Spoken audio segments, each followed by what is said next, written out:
On this edition of NewsTeam Boulder, the coronavirus mask ordinance has been extended due to a surge of cases, but some groups are not complying. Plus, how sustainable is online learning for kids? We talked to some of Boulder's youngest and brightest to find out. And have we finally achieved long-awaited justice for Breonna Taylor? All of this and more coming up on NewsTeam Boulder.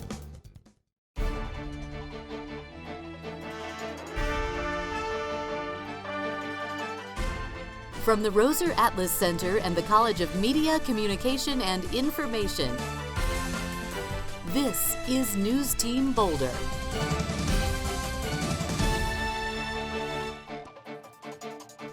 Good morning, and thank you for joining us here on NewsTeam Boulder. I'm Courtney AITKEN. Our top story today is on COVID-19. After a surge of cases this past weekend, students on and off campus are being strongly encouraged to self-quarantine. NewsTeam's Vinay Simlot is on the Hill now to see just how students are handling this outbreak. Well, yeah, we've seen a spike in coronavirus cases for CU students since Friday. Now, for people who live in Boulder and go to CU, a strong recommendation from Boulder County Public Health: stay home. With 76% of coronavirus cases in Boulder County traced to CU students, the university says it's these off-campus parties that have to end. Chancellor Phil DeStefano and Boulder County Public Health joining together to strongly recommend that CU students in Boulder self-quarantine for 14 days. Students may only leave their residence for in-person classes, food, medicine, or medical care, work, and exercise, and no social gatherings at all. The chancellor says this order will be enforced by CUPD and Boulder Police, who will be patrolling the campus and the Hill. But we are partnering with Boulder Police on Fridays and Saturday nights and sending an officer with their officers up on the Hill. And that's mostly to ensure that those who are students and who are notified of a violation of the public health order get back through the conduct process. The university says their contact tracing hasn't shown outbreaks from in-person classes. Instead, it's the students going out, now forcing everyone to stay in. Now, CU says a majority of those positive cases came from students who don't live on campus. Because of that, they're trying to expand their monitoring tests to students who are off campus. Boulder County is pitching in too with this testing station set up on the Hill. Back to you. The extra precautions taken by CU is a result of a massive jump in positive cases on campus. Boulder County reported almost 3,000 positive COVID tests yesterday. Positive results from PCR diagnostic tests are at 100, the highest we've seen since the beginning of fall semester. The entire state is following safety procedures.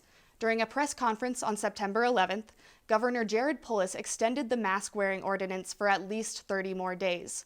This includes masks in any public space and limited gatherings to no more than 10 people, unless at a protest. Religion and public health faced off earlier this week at a no-mask rally in Colorado Springs. Over 2,000 gathered at Memorial Park and left face coverings at home. Event organizer Steve Holt compares the rally to a spirit-filled Lynyrd Skynyrd concert. Holt is also the pastor of a road church in Colorado Springs. A current state public health order bans outdoor gatherings with over 175 attendees. Witnesses of this religious event say that attendees were not social distancing. The U.S. Census has been a trending topic lately, but how does it actually work and why should you respond? NewsTeam's Reed Radonchonsky has more. The 2020 census is being counted. The U.S. Census count is extremely important and has major ramifications if we do not get it right. The census counts the number of people in each state.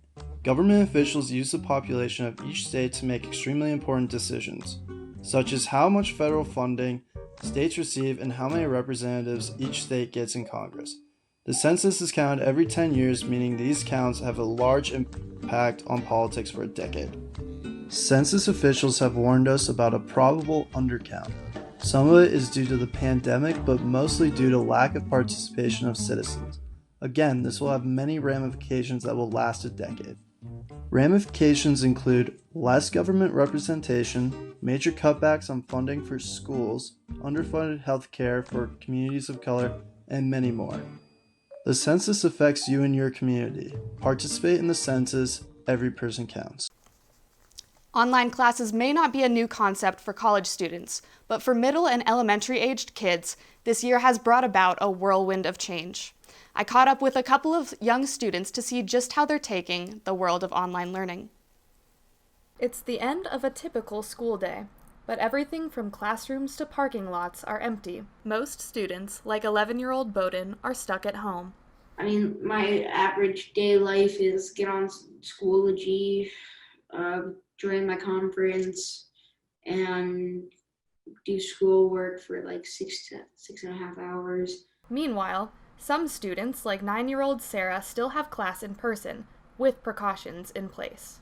We have our own desks, and we can't touch anybody else's stuff, so it's all just ours. Our desks are like 4 feet apart maybe, and we're wearing masks all the time unless we're outside and spread apart. And it doesn't end there. We have to send our temperatures in by 7 a.m., so we test ourselves to see if we have a fever. And then there's this whole thing you have to go through with like typing in what your temperature is, and then you have to get a pass and everything to go to school. It may seem like a lot, but these extra steps are making it possible for schools to slowly reopen.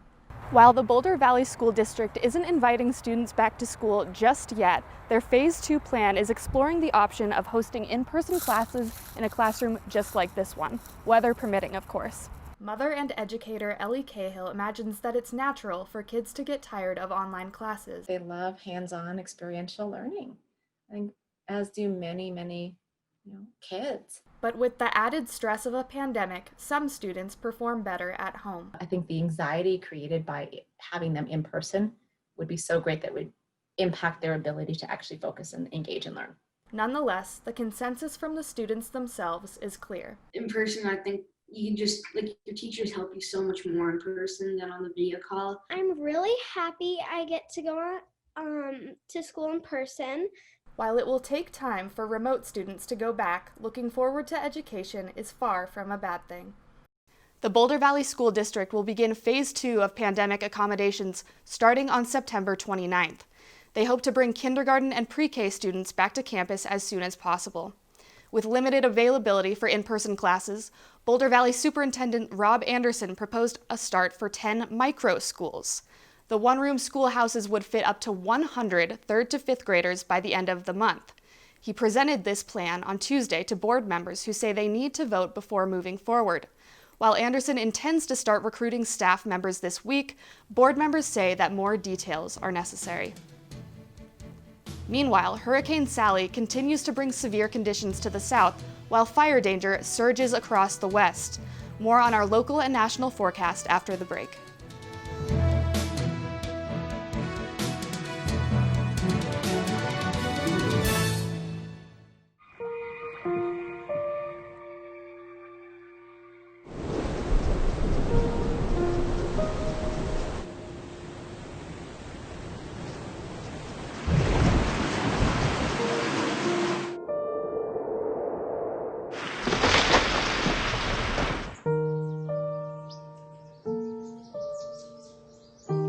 Don't wait.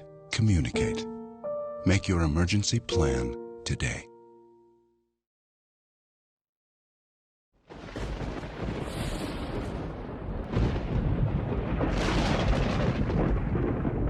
Welcome back to NewsTeam Boulder. I'm here with all you need to know for weather here in Boulder. But first, we're looking at severe damage caused by Hurricane Sally. Sally made landfall as a Category 2 storm. It has since weakened, but as you can see, it wreaked havoc on southern states, including Florida and Alabama. It will continue to cause heavy rains as it travels throughout the southeastern U.S. NewsTeam will continue to monitor Sally's path. Locally, here in Boulder, there's another hazy day. You can expect a high of 85 and a low of 54 going into the evening. It will be a mostly sunny day, although, like I said, the haze is in the forecast for today and going into tonight. You may not believe it, but this haze is coming from the California fires. There will be areas of smoke throughout the day, which are impacting the air quality here in Boulder. Today we are seeing a rating of 51. 0 to 50 is the range for good quality, so we're sitting right on the cusp of dangerous air. This may pose a moderate health concern to people with respiratory issues. Looking at air quality across the state, as you can see, we've got a lot of different colors on this map, which is not looking good for overall air quality. The warmer the colors are, the worse the air conditions are, so we've got to monitor the situation with the fires.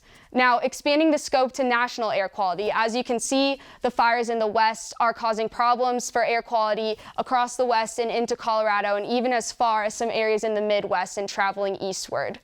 Now let's take a look at the national forecast. High pressure will continue to move farther out into the Atlantic today as a cold front approaches from the Great Lakes. The front passes through tonight. High pressure will build east from the Great Lakes on Friday and will settle just north of the region into the beginning of next week. Heading back to Colorado to take a look at what's coming this weekend, to the east we'll be seeing some highs similar to Boulder's in the mid to high 80s in Greeley and in Fort Collins in the north, and down through Colorado Springs and Pueblo. But cooler temperatures will be in this middle region here at higher elevations in the 50s and 70s. For Friday, there are increases across the state, with most of the state in the mid-80s, but this cooler pocket continues in the 50s and 70s. Going into Saturday, most of the state will see a slight increase, taking a few of the temperatures into the mid-80s and lower 90s. For Sunday, it will be pretty much consistent with what we've seen all weekend. Lower temperatures here in this middle region and highs in the 80s in the east and the west of the state. Tomorrow's weather in Boulder will look a lot like today's, but perhaps just a little bit cooler. The forecast is predicting a high of 85 and a low of 57. And luckily for folks in Boulder, the nice weather is expected to continue into the weekend. Like I said, Friday will be a high of 85 and a low of 57 going into the evening. Saturday will be partly sunny with a high of 86, but not too fast because there's 10% chances of thunderstorms in the afternoons. It'll be cooling down to 54 at night. Slight chances of showers will continue overnight and into Sunday and Monday, but both days are expected to be mostly sunny in the highs of 80s and lows in the mid-50s. That's all for weather today. Thank you for joining me, and tune back in for sports content after the break. Thank you. Warm and sunny conditions are no surprise in Boulder, but the unexpected is happening in outer space. Could there be life on Venus? We'll let you know when we come back. Colorado is a wonderful state. We have sweeping plains, lively cities, and the Rocky Mountains. We also have the flu. Flu can be serious. Last year, nearly 5,000 Coloradoans were hospitalized with flu. That's the population of Breckenridge. The flu vaccine can keep you at work, in school, and out of the hospital. Flu vaccines save lives. Do yourself, your community, and all Coloradoans a favor and keep enjoying wonderful Colorado. Get your flu vaccine today. If you believe in aliens, well, you might be right. NASA issued a statement with claims of possible signs of life on Venus. Looking at the data through probes, scientists found airborne phosphine. This chemical suggests that life could be present on the evening star. Colorado's David Brain has the radar scan for what could be a monumental discovery. They detected phosphine in the atmosphere, which is something that, people still need to vet a little bit. I'm very convinced that they detected something, and I'm maybe 70% convinced that they detected phosphine. Back down to earth, the Denver Nuggets upset the nation after their historic upend against the Los Angeles Clippers on Tuesday. Denver is the first team in 74 years of the NBA to make 2 3-1 series comebacks. Nikola Jokic also became the first player to have 2 career game 7 triple-doubles. The Nuggets are not the only Colorado team to make history this week. The Denver Broncos formed a coalition of players and a position coach with a criminal justice background to pass police reform bill on Wednesday. After the death of George Floyd, CU alumni and star running back Philip Lindsay took it upon himself to research and analyze unjust law enforcement. The Aurora native is an advocate for change, especially because another black male was killed in his hometown. Lindsay has Elijah McClain's name on the back of his helmet and raises awareness for the case on his Twitter account. Fortunately, Colorado is not the only state to have made strides in the Department of Justice. After 6 months of communities coming together to protest the murder of Breonna Taylor, the late EMT's family has received $12 million in a settlement. Kentucky is not alone in holding law enforcement liable for their actions. The CU Police Department says they organized a group to work on police reform on campus. The police chief is deciding how often the group will meet, but did not want to overload officers' schedules during their first few months on campus. It's certainly reassuring that the CU campus and City of Boulder are taking steps in the right direction, even if they have to be 6 feet apart. Stay safe, stay well, and we'll see you next time on NewsTeam Boulder.